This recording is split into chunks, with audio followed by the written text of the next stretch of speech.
Welcome, welcome, welcome. Thank you so much for agreeing to join us and, offer, your experience in what you have encountered, academically speaking, you know. So let's get to know you a bit, Sipo. So tell us who you are. Just brief us about yourself. Who is Sipo? Where did you grow up, and how did you grow up? Okay, my name is Siphosethu. I come from Eastern Cape in East London, and I matriculated that side. So I'm gonna base this. Tell us more about yourself on an academically background. Yeah? So I grew up, and then I attended a technical school. So you can imagine everything was technical. So from grade 10, I knew that I wanted to be an engineer. Yes. And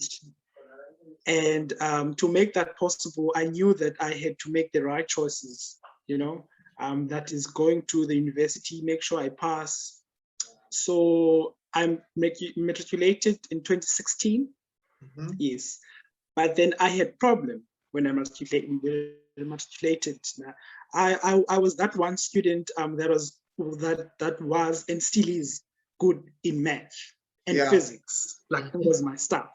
But I had problems with language. Like my language skills, they were very poor. I remember there was this one time where my teachers, they took me to staff room, and there was a whole bunch of teachers. And then apparently they had a meeting about me, and I was failing English and Xhosa, which was shocking. I was getting average. So then my mentor suggested that I should not go to university straight. Yeah. And remember where I come from, it's a township. Everyone speaks Xhosa there. So like everything was done in Xhosa. Yeah. So due to that reason, I actually had good grades in maths and physics. So due to that reason, my mentor was like, I'm not ready yet to go to university because there's more to university than just being at university. You need to pass there. You need to make sure that your mental health is okay there. You need to make sure that you are living a life there, because you are not only at university to get your degree and then you go out. Yes. So my mentor suggested that, and then I found myself in schematics. Okay. So can I just stop it right there? So basically, Sipo, your challenge was language in general, whether English or isiXhosa. Language was just a problem. I had problem with my proficiency on language. It was very poor. Hence, I joined the schematics team. Oh, okay. So was it speaking or writing or reading that was the problem? Well, when I say language proficiency, I am talking about everything.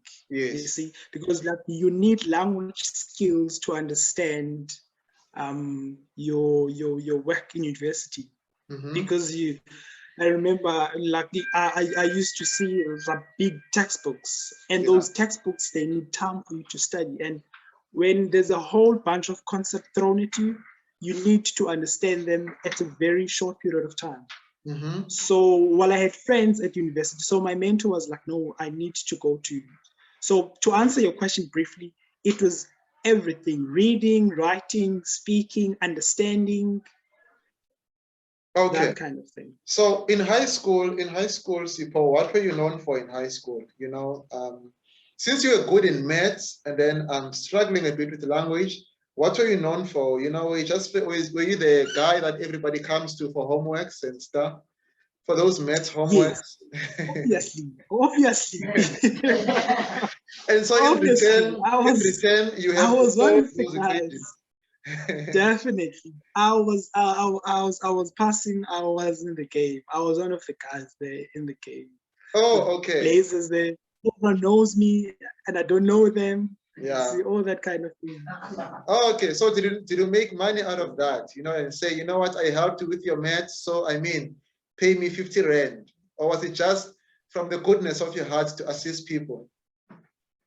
And I think it was from the goodness of my heart. Like I never really had that in people, because I was like, maybe I'm just being fortunate.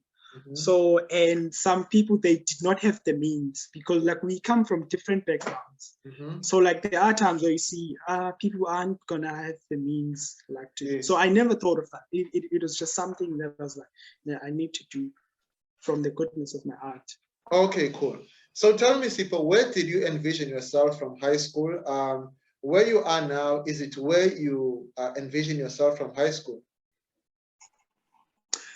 That is quite an interesting question.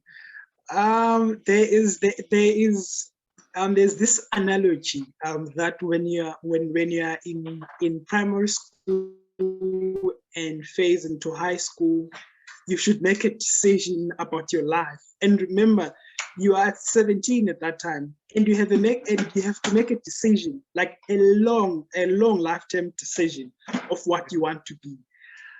So it was quite interesting for me, because my father was a mechanic. Né? Oh, my grandfather, sorry. So he was a mechanic, and then when I went to a technical school, I wanted to do mechanical. So, but then they gave us a test, and then I passed the electrical, where like they have like different tests, like there's mechanical side, then there's the electrical side, then there's whatever side. So I passed the electrical side, so they put me onto electrical. So at that point I was confused. I did not know what I want to be. But then I had some qualification called Mechatronics, and then I was like, I want Mechatronics. So ever since grade 10, I've been wanting that Mechatronics. I've been watching that Mechatronics, and I think to fast forward at this point in time, it was where I envisioned, it is where I envisioned myself. Like I think I am that point, and I am going there, and I'm confident about it.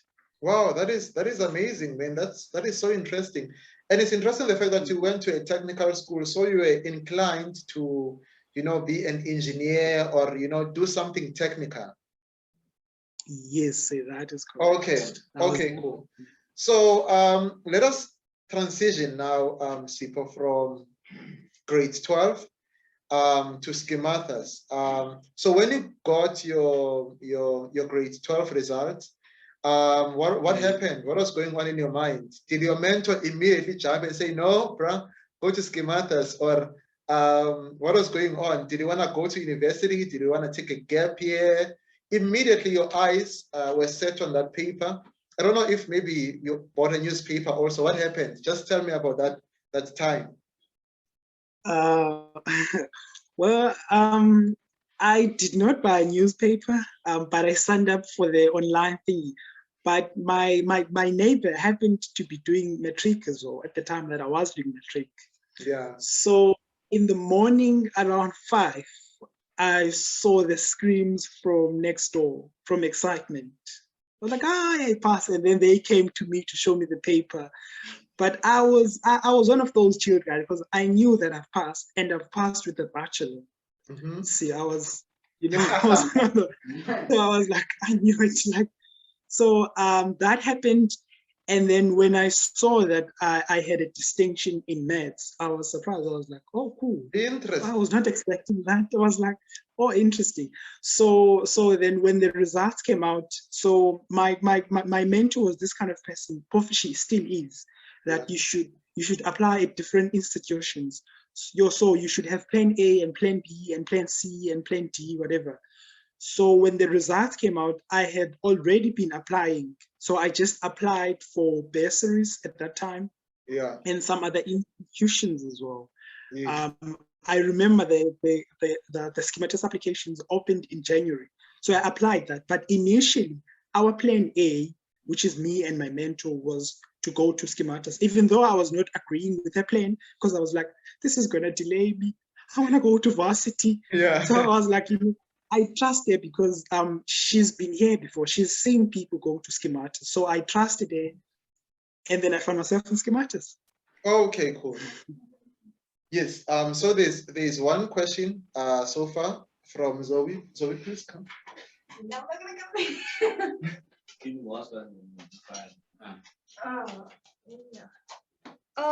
Hi. Why did you go to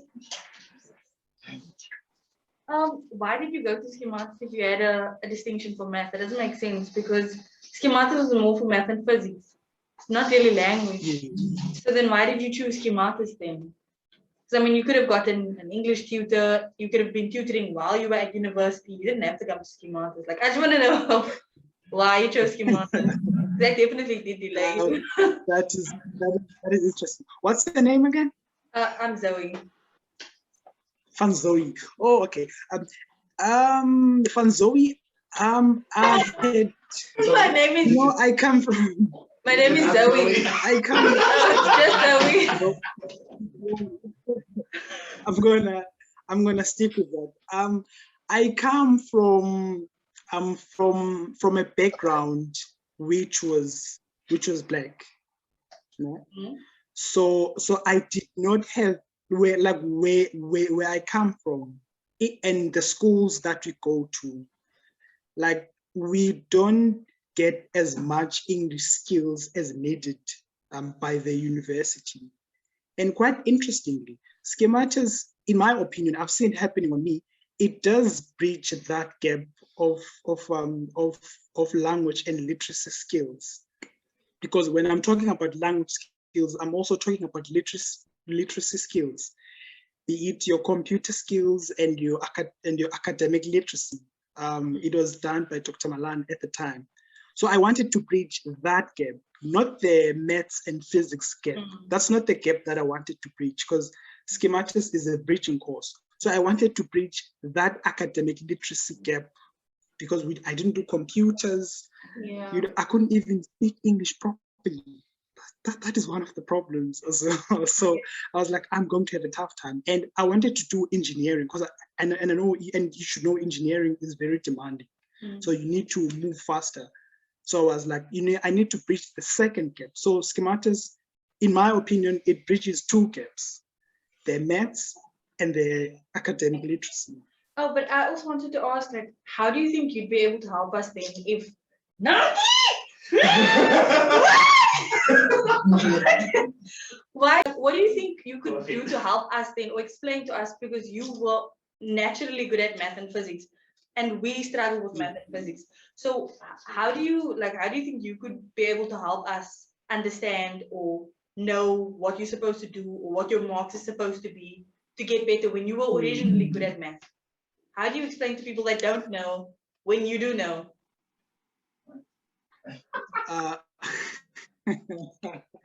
Okay, that is going to be a tough one. But there's this one trick that Dr. Lawrence taught us and Mr. Effort. They said that, okay, I know you know maths. They said to everyone, I know you know maths, I know you know physics, but we are all starting from a clean slate. So I took their advice and like all their learning skills that they taught us. And remember, I haven't shared my history or my experience rather on schematics. I haven't yet gotten to that part of sharing what I've learned on schematics and how that applies when I go to university. I haven't encountered any questions relating about that. I'm still waiting for Unati to like bring me into the conversation. Yeah. But with math and science, I took advices from Dr. Lawrence and Mr. Effort. Like they were always saying that you should start from a clean slate, and they always try to help us understand. So the only advice I could give there on that part is to just take it from them. So make sure that you do all the tasks and you make sure that you do all the work that you're supposed to do. And most importantly, you should know how the work is being applied, like on real life scenarios, if I may call it that. So if you know how the work is applied, if you're learning physics, if you know like how this is applied, that should make your study better. I think that's the advice I could give on studying. Okay, cool. The maths and physics. I hope that answers the question. So does it answer the question? Yeah. Okay, cool. Okay, so yes, Sipho, I trust you're still well. You need some water? I already had some water. Okay, cool. So you guys must just signal when you've got a question, but I will give you an actual time to ask questions. Eh? Okay. So okay, Sipho. So basically now, after matric, your neighbors, you know, were already seeing you from the paper that, oh my God, you passed, you passed, you passed. So in your mind, and also your mentor was suggesting schematas. And I like how you explained the bridge to Zoe that schematas does not only focus on the maths and the physical sciences, but there is also a language barrier, you know, that it actually also tackles. You know what I'm saying? So basically now coming into schematas and being accepted into the program, how was your experience in general? That is the fun part. Zoe, are you listening? Yes. Zoe, are you listening? So I received an email saying that I'm accepted, and I was excited, obviously. And then fast forward, I came to the institution, and it was actually my first time going out to another province. So you can imagine the excitement. And I come to this place and I meet a whole different people. Like it was like I'm in a new world. I had never met so many people speaking different languages, like having to connect with them. So it was just it was that excitement, and quite honestly, the support that we got from our schematas people, from Mrs. Yengo all the way to Sisnoni and our mentors. It was something unbelievable. I felt like I belonged, even though there were rules. There are strict rules. You wake up in the morning at 5, and no fraternization, and all those rules, which helped us. I felt like I have a family, and whenever they give us problems, this is what Dr. Lawrence you used to do. So she'll give us a problem, and she'll group us to make sure that when we go to res, we work with one another, we talk with one another, and the mentors, they made that possible. So I felt like I have a family in schematas. So that was the nice experience that I had, and also the experience of being in a varsity. You know, there are people doing this course that you want to do next year, and they share experiences, they share notes, they share links, they share advices, they keep textbooks. Like so it was just a wonderful experience. Not so wonderful though, because my friends, they went to university straight, and I was in schematas. So obviously there was a gap in between, like them being at university and me being at schematas, because at schematas they were taking things slow, and I felt like people, they were holding my arms, like they were literally lifting me up, making sure that my road on schematas is smooth. And my friends, they were telling me how they're struggling and all that. So that made me feel like, you know, I felt a bond on schematas, like how we were connected to one another, and how Dr. Lawrence, they always make sure that we understand, like they support us. So it's their support that that actually made my journey to be smooth and wonderful and exciting too. Interesting. Okay, so wait, where did you stay? Which residence were you staying in, right? For during your schematas here? What's What's this college? Yeah, Rosenhof. There's this Rosenhof. Yes. Yes, we were at Rosenhof. Okay, so you said you were woken up at 5. Yes, we used to wake up at 5, and then everyone had to go outside, and then we do exercises, and then sometimes we would go for a jog. But that was to integrate us, because like we had to come together, because remember, I'm closer, I don't know English, he's Tswana, he doesn't know English. Surprisingly, he's colored, he does not know English.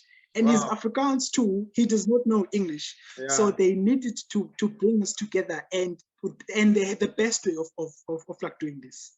Wow. Because at that point you feel like you are in a team with someone. You feel like you are conquering this with someone to get this new someone together. So it was just wonderful. That is awesome. That is awesome. Okay, so James has a question. Come, James. It's about the hostel stuff. Okay. Hello, James. Hi. What's happening? What you doing? Why put you on the big screen? So you said that you guys had to get up at 5 and you guys went to go exercise, right? Yes, sir. Okay, so I just want to know, what time was you guys' curfew then? Our curfew was at 6, I think. 6? It's 6, 7. Oh. 6, 7, somewhere. And what was it, 6? I don't remember nicely. I don't think it was 6. I think it was, but I'm sure it was like before 10, like between 7 and 8, between 7, 8, 9, somewhere there. No, not 6. Like 6 is extreme. Yeah, between 7, 8, and 9. I don't remember nicely what time it was, but we did have curfew, a strict one, where you get in trouble, where you. We get that. We get that. Believe. It's nice. But like, how do you think? Like, how would you say your experience here was in that year? Like, was it? I'm sure there were times you didn't like it, but overall. Well, it was. Okay. On 2016, I had to leave my house. Like, I had to leave my family, and I'm going to a place where I don't know no one at the place. So obviously you will first not feel safe. Yeah, and they are going to first. Yes. You are not going to feel safe, and your parents are going to be stressing about that. And there's going to be just a whole lot of things going on, like trying to adjust to the environment, the weather, how cold it is, close to the mountains, and like all that. But I think those people at Schematis, they had a trick up their sleeves. And then that trick was to make that place a home for us. Like literally, they made that place a home for us. Because like I remember they had activities that they made us do so that we can be a team. So moving from like Eastern Cape and then going to Western Cape and then finding a new family there. A family of people from different backgrounds. It was quite an amazing experience, like an experience that I was like, oh my goodness, I never thought like things could actually go this way. And also hearing from my friends who went to university, who some of them were struggling at the time, who some of them they were talking about how lonely it gets sometimes and how difficult it is to go by, and how difficult it is to get meals and stuff like that. And I did not have those problems. So that made me to acknowledge my stay on Schematis and the support that everyone was giving me at Schematis. I hope that answers your question. Yeah, thanks, it does.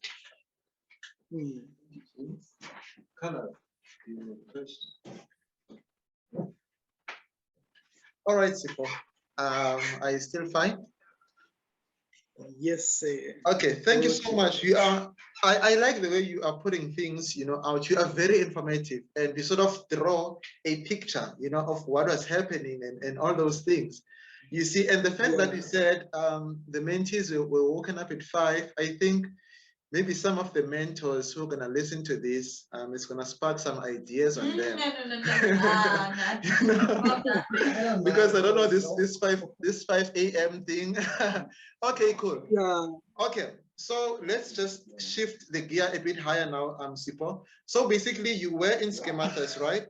Guys, calm down. Yes. You were in Schematis, and then you came now to your first year of Mechatronics, right? I was doing, yes. No, I was not doing mechatronics. I was doing electrical, BEng electrical. Okay, perfect. So you came to electrical engineering here in Stellenbosch. So tell us about your experience about that, and just your transition now from schematas to BEng.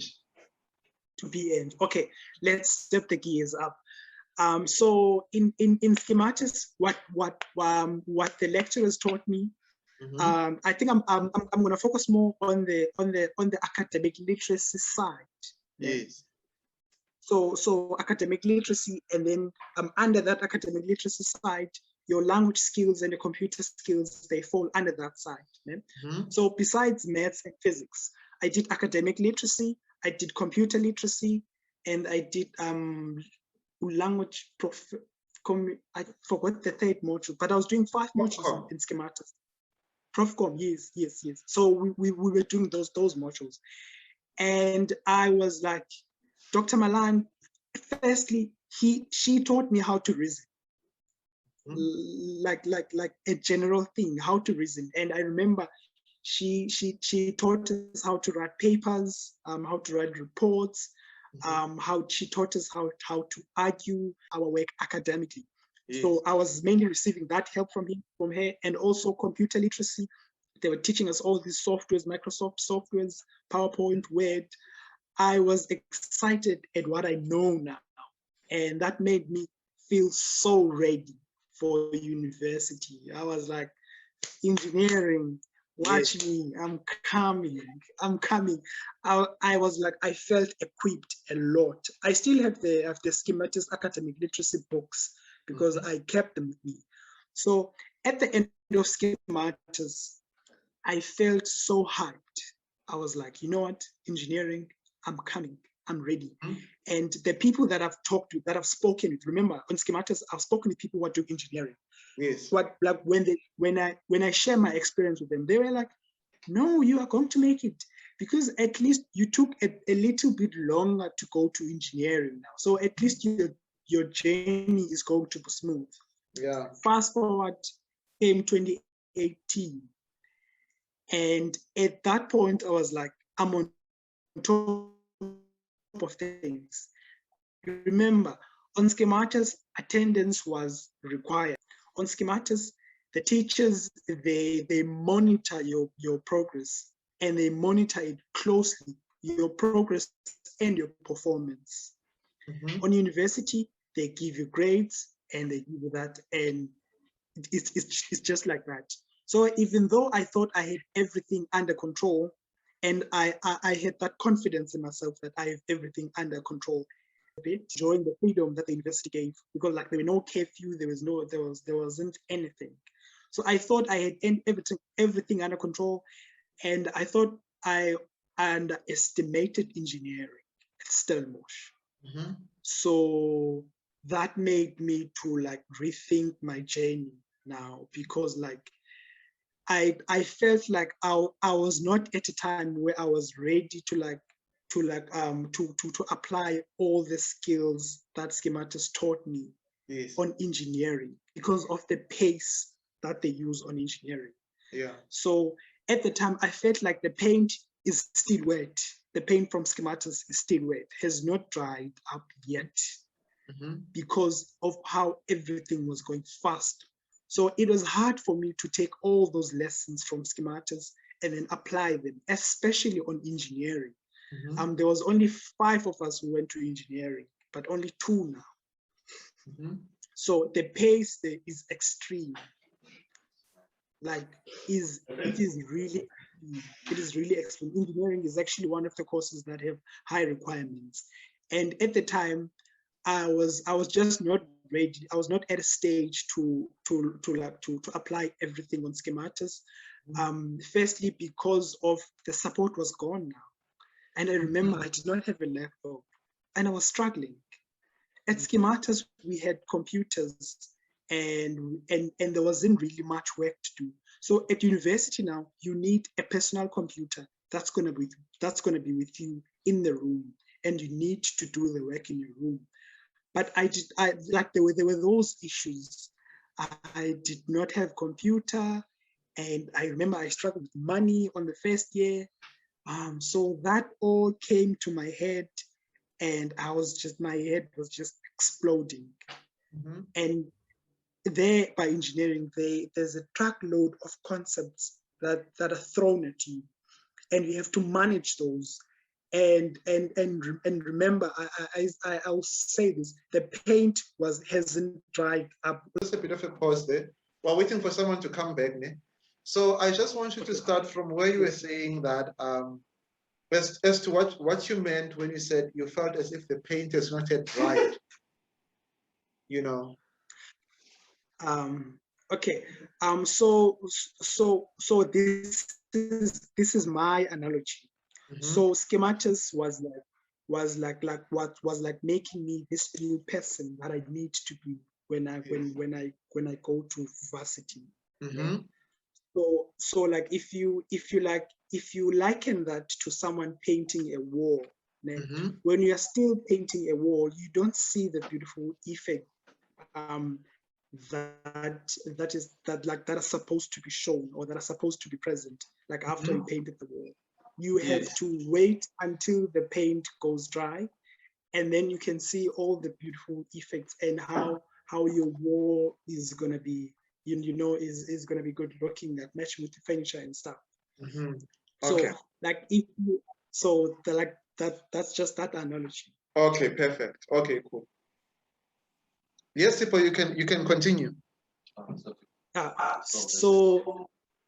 So in my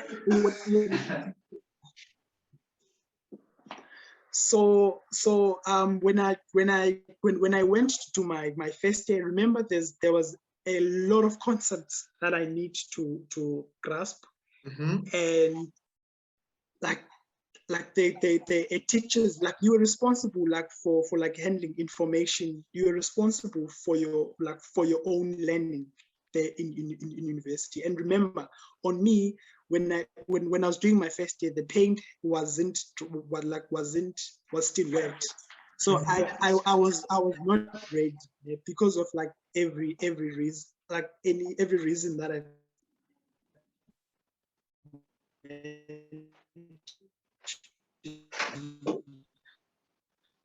of not having. So I struggled on first year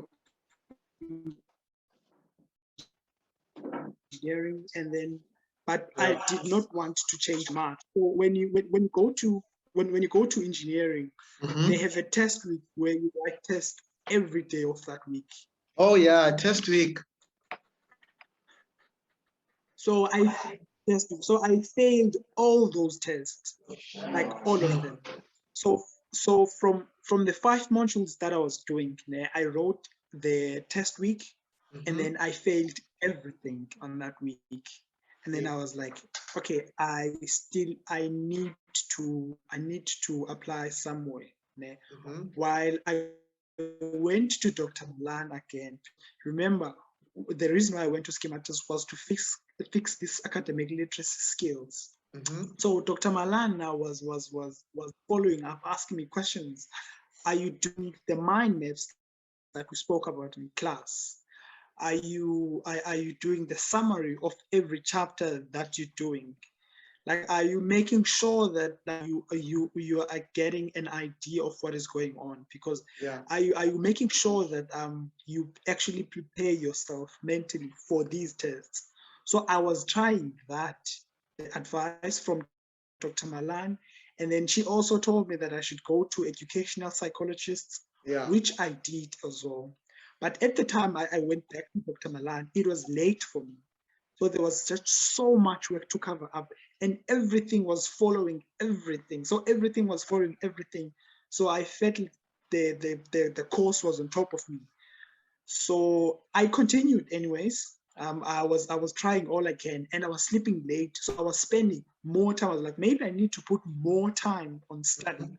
So I put more time on studying.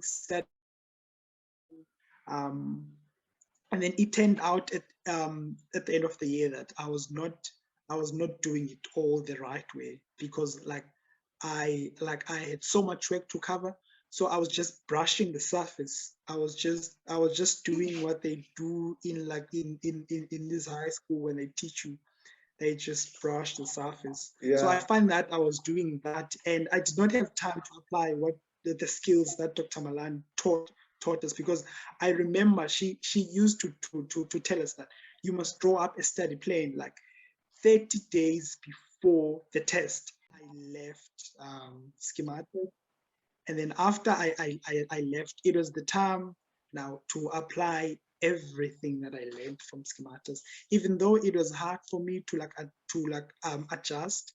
Yes. But it was time now to sit down and actually apply everything that Dr. Malan taught me. I am now someone who lives by a study schedule. Like I can't do anything that is not on that schedule. And I sleep at 10 p.m. now, and I'm passing well. So you just need to tell the students that they should be careful. They should be careful of that engineering course. There's a lot of work there. They must not underestimate that engineering course. Wow. They must not underestimate that. Wow, man, that was quite mouthful, Sipho. So tell me, Sipho, currently, right here doing mechatronics, can you kindly tell us in simple words as to what mechatronics is? Because there's a bit of an idea that people have that mechatronics is like it's the fusion of electrical engineering and mechanical engineering. So can you just brief us, as an expert in the field, as to what exactly is mechatronics in simple words that our parents at home can understand? Now that I've started working, I think I can explain this best to you. So mechatronics, as the name suggests, it's mechanical, it's electrical, and there's some programming involved. So you can basically call it robotics, and a robot has mechanical components, and it has electrical components, and it has programming involved, because the robot does everything by itself. So it needs you as a mechatronics engineer to program the robot. It needs you as a mechatronics engineer to build the arms and install the motors the right way. We need a robot or a machine that will be able to put screws or to weld something, whatever, on this car component. And the company does it, and then it gives to the Isuzu company or Mercedes-Benz. So mechatronics is basically robotics, everything fused into one. Wow, that is very interesting. The reason why I chose this field, remember, I told then when I go to high school, I did electrical. Yeah, I was like, nah, I think the future is going to be full of robots and all that. So if you do mechatronics in the future, you will be safe. But there's a lot of work there. Yeah, there's a lot of work involved. A lot of concepts.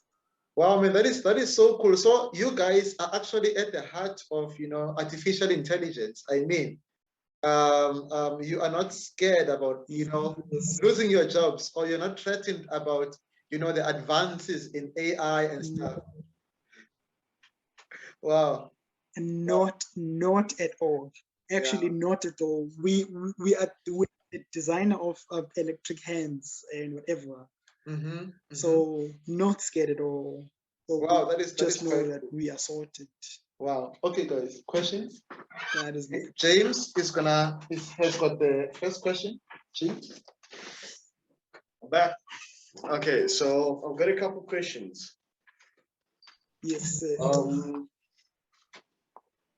First is, you said that when you were at Stellenbosch, you were studying electrical, right?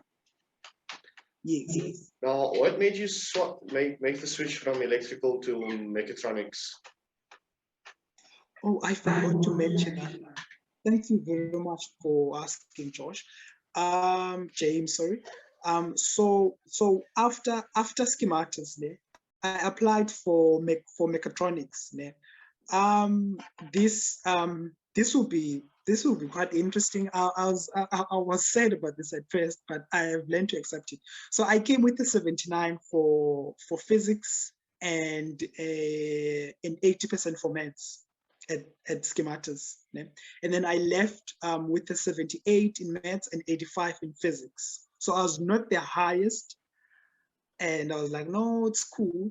I did not came here for that, even though I was disappointed that my maths dropped. But I was like, it's cool. I'm not here for that. I'm here for the other benefits of schematas. So when I applied with my results, and remember, so schematas only upgrades the maths and the physics scores. So they don't upgrade the language skills well, on the report at least that you use to apply. The language skills are upgraded here on you. So my marks were still low to apply for mechatronics. So I applied for electrical.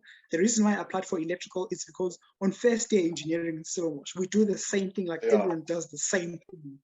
And then after that year, and then you can go to whatever field that you want to go to. I was like, since I won mechatronics immediately, I'm going to go to engineering via the electrical route. And then after my first year, I'm going to change to mechatronics. Yeah, I get that. That did not go well. Yeah, so then I just went to NMU because NMU has low requirements. Oh. So, and then I came this side, and then everything was working well for me because I was studying effectively now. I was applying like the studying, making sure that I understand the application. If I'm learning differential equations, I know where differential equations are used on maybe on the scenes or where people gathered rocks. They calculated how much it has been decaying, all that kind of stuff. That's where the calculus you learn is applicable. You see, all that kind of stuff. So I was like, I'm that person now who always wants to know, like, then what? Where am I applying this? Okay, I know they're teaching us this, but where is this applicable? So that it sticks to me. Because I found that the challenge that I had back in schema when I was doing my first year in Stellenbosch, the challenge that I had is to differentiate between a concept and a fact. So what I meant when I said that I was brushing the surface, after I realized that I had a lot of work to cover, so I was trying to speed up the process. I realized that I was just going through facts, not the concepts. So that was the problem. The facts, you just get them now, but then when you go to exam tomorrow, you've forgotten it because it's hard to remember. This is something about personal computers, right? Personal computers, yes. Yeah. Now, did you guys have to take your PCs to class like on a regular basis, or is it just did it stay in the room?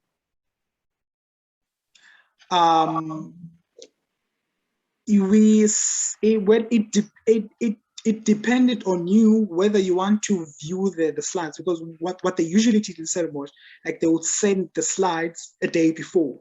Okay, and then so you can like view the slides, and then you can take your computer. Yes. Oh, okay. You can like when she view the slides, and then you can go along, and then you can ask questions if you have questions.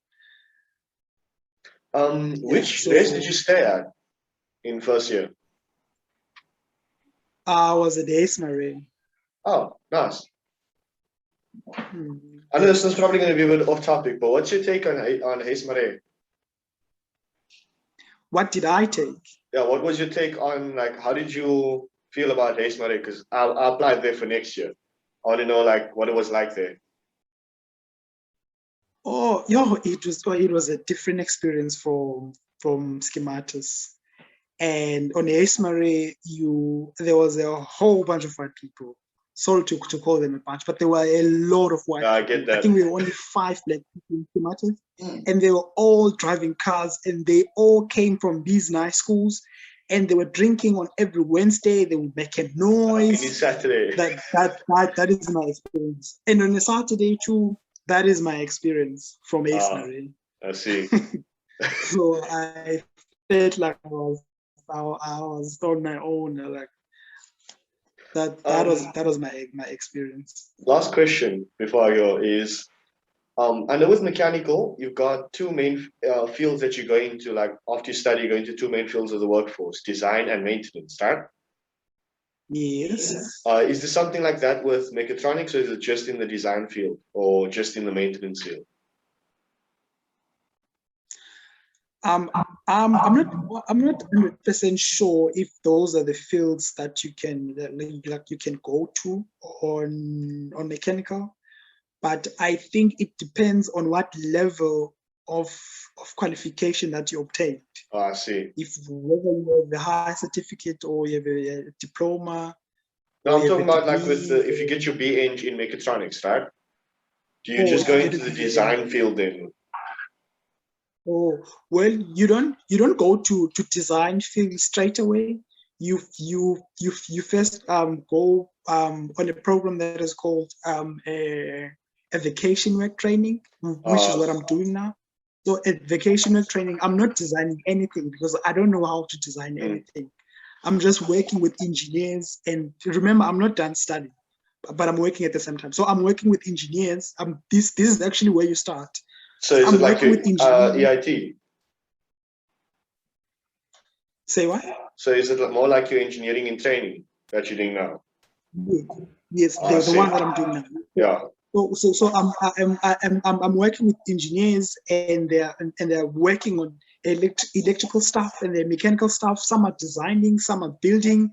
So I'm there assisting. So you're all across the board. Putting them together. Yes, like I am doing everything. And then I'm not exactly sure what happens like after this first stage of work.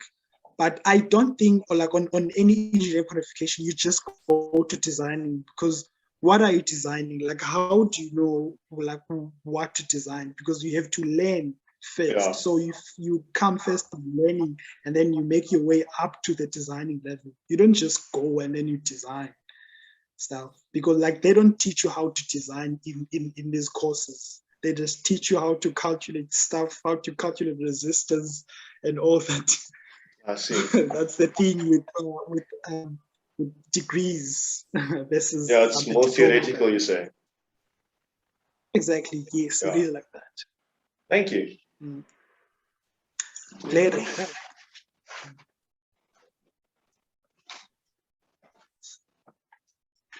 Hello, sir. Yebo. Yeah, I'm Nicholas. Hello, Nicholas. Okay, see, I just wanted to ask, what is the difference between mechatronics and mechanical engineering? What the difference is in mechanical. So mechanical, you do a whole bunch of things, whether you're designing or you are maintaining, as James said, or whether you are fitting and turning, like everything that is mechanical, everything that is moving, like that is your special field. You know everything there is to know about it. But the mechatronics side, you know that, not exactly everything, but you know that mechanical side, but you don't know only that as well. So if you are a mechanical person and I'm a mechatronics person, the only thing that you can do is to make the body of a robot. If we are both making robots, and then I can do everything. I can make the robot move. I can make the body myself because I know how the body works. So on some companies, they actually, on these modern or automotive companies, they actually prefer someone who has a mechatronics degree on some of them, because they know everything.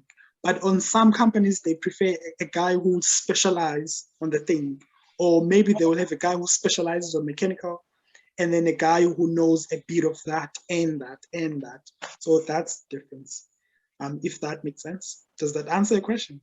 Yeah, it does. So, so can a mechatronics engineer do the work of a mechanical engineer?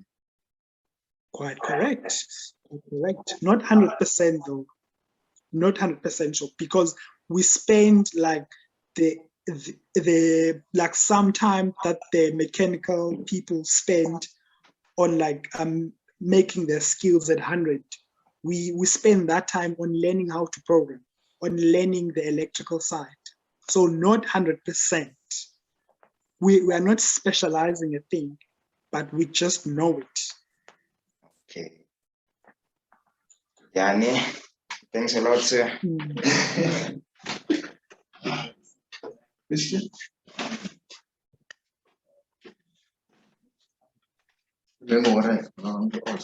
Okay. Elsa? My name is Christian. Hello. Is that the first time? Hello, Christian. First time in call sir? First time? Huh? Hi. Excuse me? I didn't quite get the last part, like what you said at the last part. Oh, no, don't worry about that. Okay, cool. You can continue, Christian. In terms of calculus, like in your how important is that in terms of engineering as a whole? The mind-bending calculus, you mean that? Well, calculus is the heart of mathematics in engineering. So to solve problems, you need that calculus. You need how do you think these people, they know how to send people from NASA, they know how to send a robot from United States or wherever it's being deployed at, and then it goes to Mars, and then it travels 9 months to Mars. Like, how are they able to know that it's going to travel 9 months? 9 months? How are they able to know that we need this much fuel on these robots? It's all due to calculus.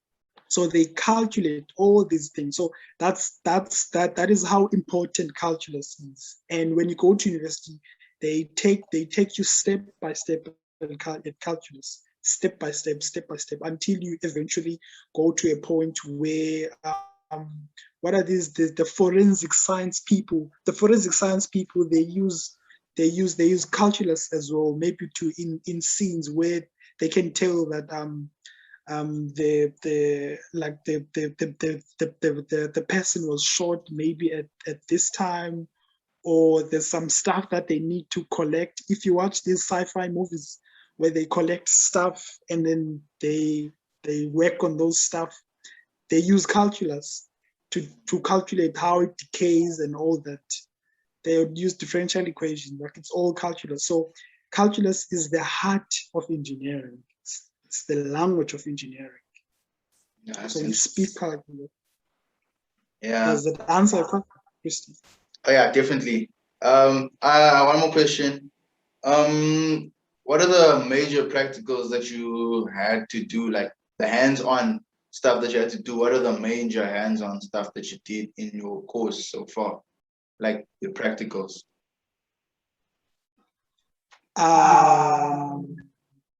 Nothing. We were supposed to do our practicals on our second year, last year, but because of COVID, we did not do anything. No.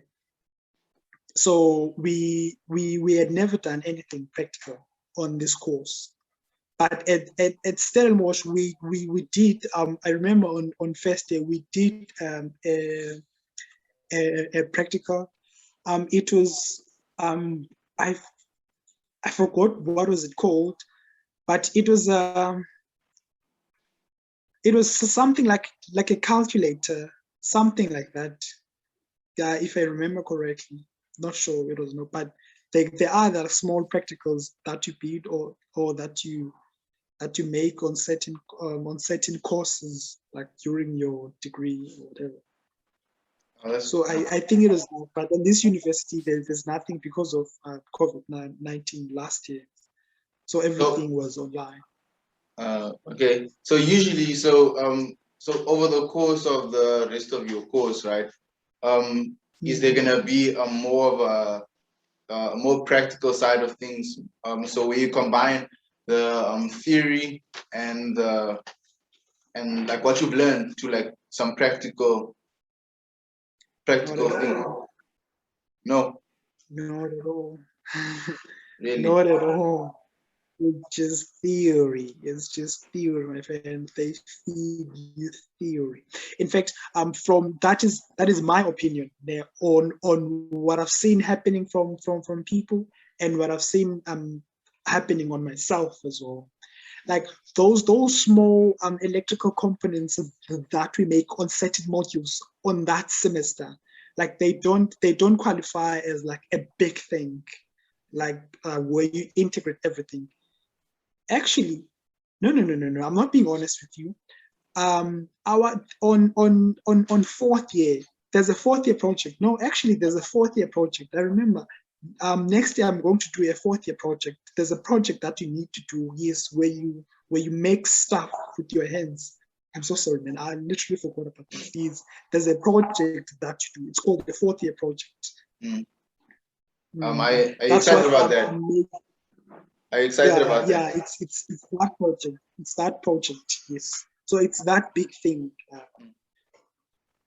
Is that like like an original thing that you have to make or Yes, an original thing that you have to make. I remember my friend who is fourth year now, he is doing a project where he has to make a vending machine, a small vending machine, like about little bigger than this, the size. He has to make that vending machine, and he has to control that vending machine with his phone. Not control per se, but like to get an idea of how much money is made by the vending machine, like if like there's some stuff being taken out of the machine, or to get a notification on his phone if maybe there's a fault on the machine, that kind of thing. There is that.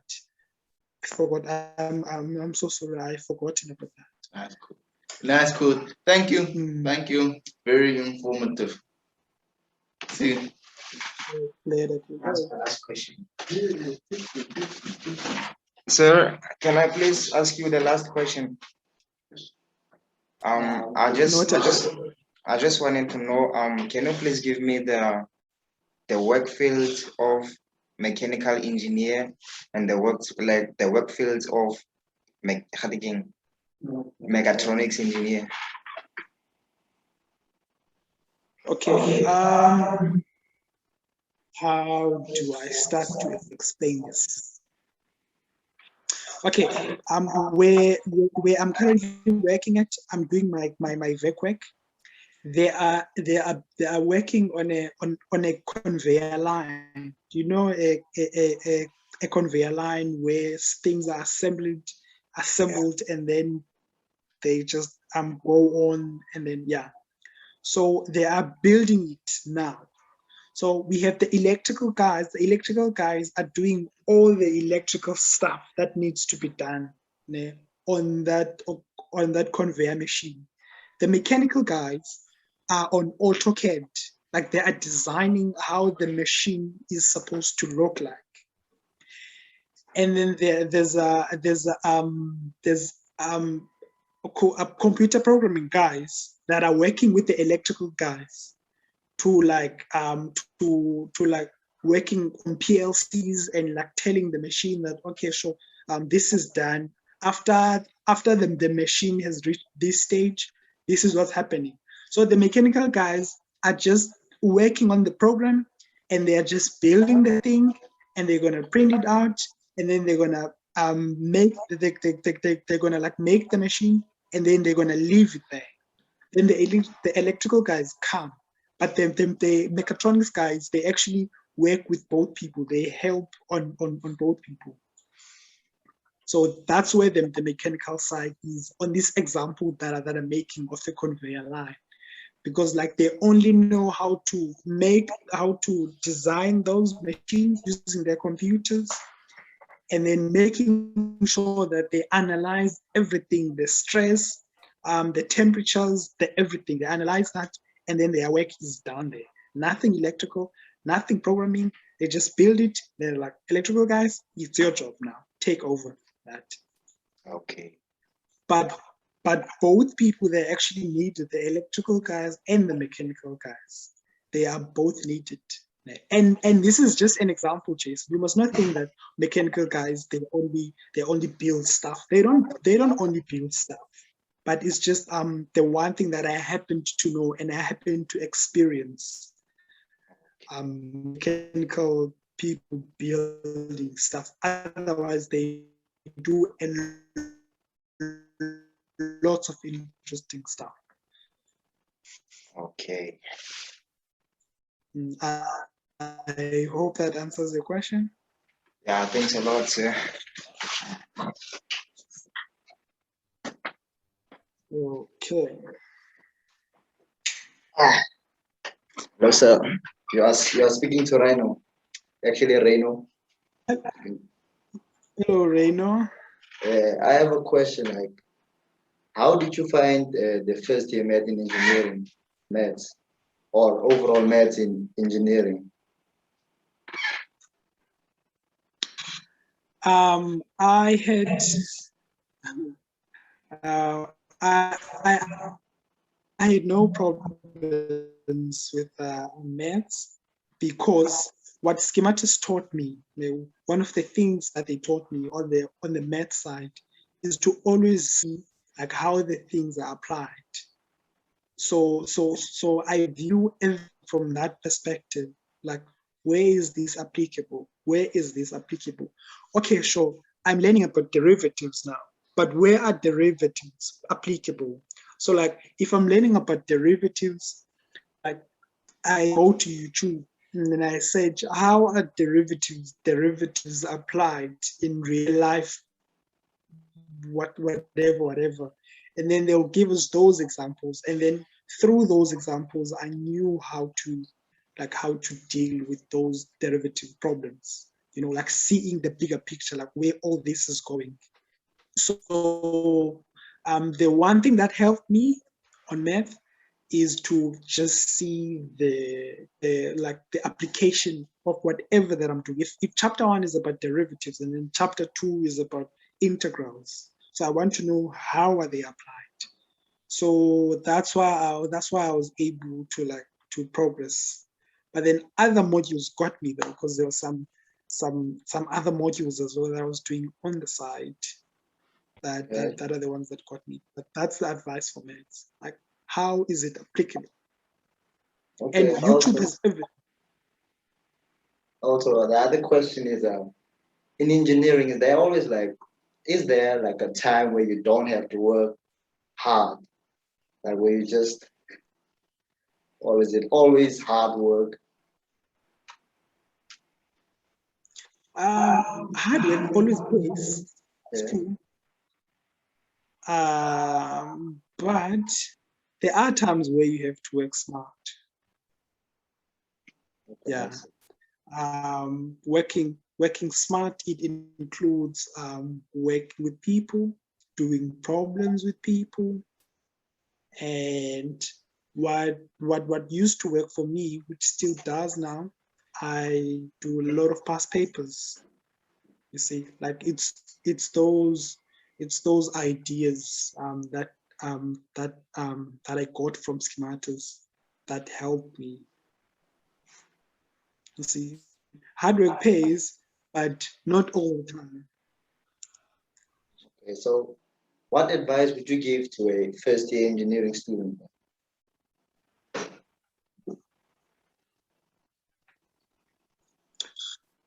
Now that we were talking about hard work and smart working, Yeah. the advice that I'm thinking right away after you ask this question is to work smarter, not harder. Yeah. If you think about working smart alone as a word, it's actually a principle where it stands for specific and measurable. I forgot the other whatever, but you should set goals for yourself, and those goals that you set on that engineering course, they should be smart. You see, and they should be achievable goals. You must not set goals that you cannot achieve. Let's say you write, I wanna achieve 90% for first year math. On that math that you don't even know how to study that math now. Like that is not a specific goal, because like how are you gonna get 90% for maths if you can't study for maths now? You see, so you must set goals that are specific.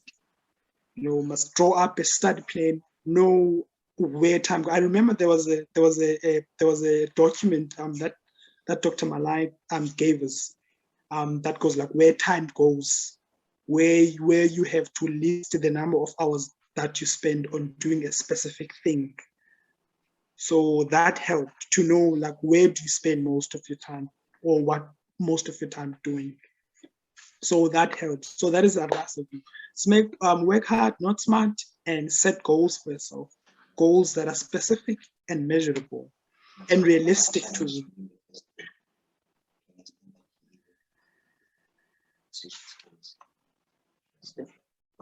I hope that answers the question. Yes, it does. I'll be back now. What? Okay, thank you so much. That's all from my side. Okay. Okay, so I have a last question here again. The mechanical engineer. Yeah. We've got some mechanical engineer questions. Yeah, I just wanted to ask you, what challenged you the most on your first year, like the modules that made you like, you said you went coping, right? So like, what made like, what was the cause of that? Like, which modules give you a hard time? Is it mathematics or what? So on first day we were doing a mathematics 1, and we're doing physics 2, and then we're doing applied mathematics 3, and then we're doing professional communication 4, and then we were doing drawings 5. Okay? So as I said, I did not have a problem with maths. That one is taken out of the equation, but applied maths though, because like the module itself is applied maths, and man, and it is some physics in it, like mind-bending physics, which had a lot of work to be covered. So I did not go well in that module. And drawings as well. Even though I come from a technical school, I did drawings.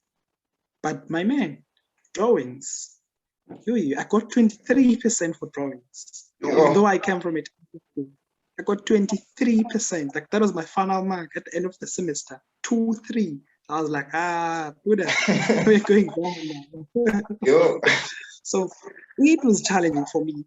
The main thing that was challenging on drawings is because that I could not find like how the things are applicable.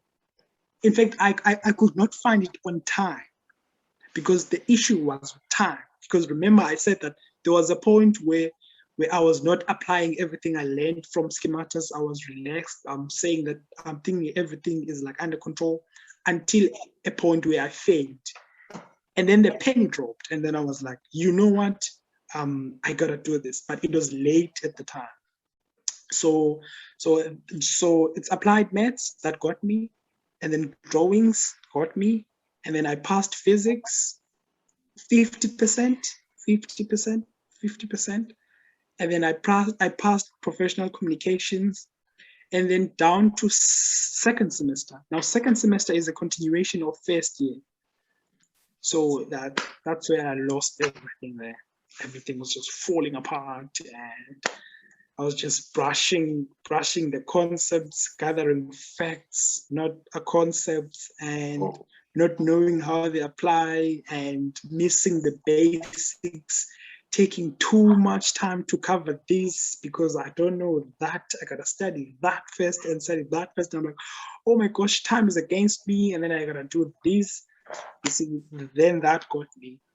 Okay, so like which module? So which module was the worst? Like the one that gave you a hard time? Like which one was so bad? first semester, it was drawings. It was drawings. You need to be careful of that. And applied maths.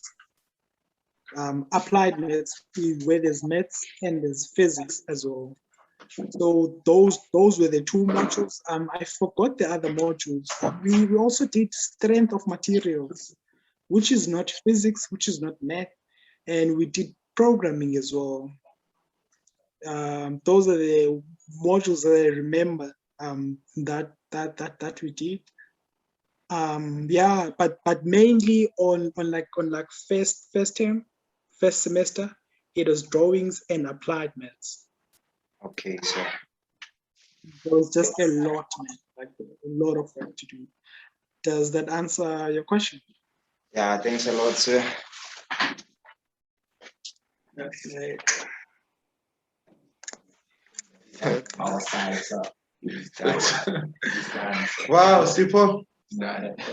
Mr. Martin. Wow, man. That was mouthful, dude. I remember I spoke with you off cam. No. I spoke with you off cam as to the degree to which you wanna open up. And you actually did open up, man. I was a bit concerned initially, but the manner in which you open up, it's really amazing, man. You know what I'm saying? So thank you so much for the groundbreaking honesty that you brought to the students. And I believe that the advices that you have given them, and not only them, you know, the rest of the people who would intend to, you know, study mechatronics, would actually come to this video and learn, you know, important things, you know. So thank you so much, Sipa, for that. Thank you so much for your time. I know you guys are quite busy. There's a lot going on, you know what I'm saying? There's a lot you guys are busy with, but you actually made this time to address, you know, the students on important academic matters, you know. So thank you for that, right? But before we let you go, I want you to say your last words, right? So imagine now you are placed at the top of, I don't know, you're in East London, right? Right? I live in East London, but I'm not in East London currently. Yes. Okay. I was thinking of mountains around. Imagine you are placed at the highest mountain, wherever you are in Eastern Cape, and they say your last words to the youth of South Africa, you know, the youth globally, you know what I'm saying? This one has got nothing to do with engineering. This is just about you speaking to the world. You know, if you're given an opportunity to say something to the world, you know, what would you say to the world, Sipho? That's a tough one.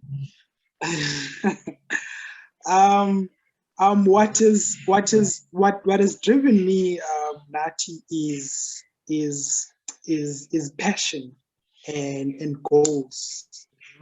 So I feel like when you have a passion and you have goals and you are a person with goals, yes, like those are your daily tasks, I think that makes the life journey to go smoother.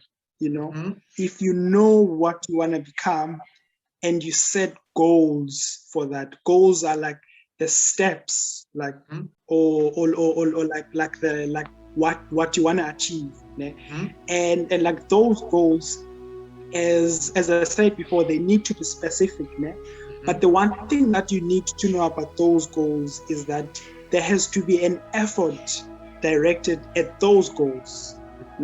So in sometimes we tend to make efforts, but our efforts are not directed like to the goal itself. They are directed right at the corner or alongside.